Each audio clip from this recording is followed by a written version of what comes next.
ఒక పెద్ద పచ్చని అడవిలో అనేక జంతువులు సంతోషంగా జీవించేవి. ఆ అడవికి రాజు ఒక పెద్ద సింహం.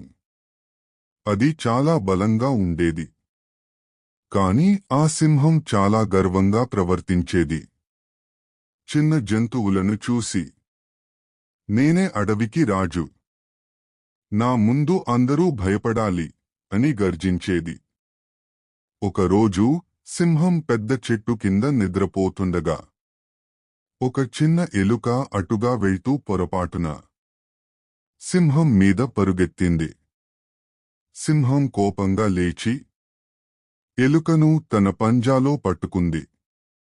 నిన్ను ఇప్పుడే తినేస్తాను అని గర్జించింది. ఎలుక భయంతో వణికిపోయింది. కాని ధైర్యం తెచ్చుకుని ఇలా చెప్పింది, ఓ రాజా, నన్ను విడిచిపెట్టండి. ఒకరోజు నేను మీకు సహాయం చేస్తాను.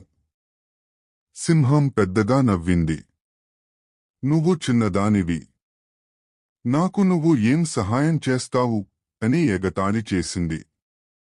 కాని సరదాగా ఎలుకను విడిచిపెట్టింది. కొన్ని రోజులు గడిచాయి. ఒకరోజు సింహం అడవిలో తిరుగుతూ వేటగాళ్ల వేసిన వలలో చిక్కుకుంది. ఎంత బలంగా ప్రయత్నించినా వల నుండి బయటపడలేకపోయింది. సింహం భయంతో గర్జించింది. అదే శబ్దం విన్న ఎలుక అక్కడికి వచ్చింది. ఎలుక సింహాన్ని చూసి వెంటనే గుర్తుపట్టింది. ఇదే నా అవకాశం అనుకుంది. చిన్న ఎలుక తన పదునైన పళ్లతో వల తాడ్లను నెమ్మదిగా కొరుకుతూ తెంచింది. కొద్దిసేపట్లో సింహం వల నుంచి బయటపడింది. సింహం ఆశ్చర్యంతో, ఆనందంతో, నువ్వు చిన్నదానివైనా చాలా గొప్ప పని చేశావు, నన్ను కాపాడావు అని చెప్పింది. ఆ రోజు నుండి సింహం గర్వాన్ని విడిచిపెట్టింది. అన్ని జంతువులతో ప్రేమగా ఉండసాగింది.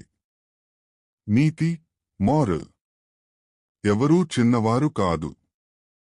గర్వం ప్రమాదం. దయ మరియు తెలివి నిజమైన బలం.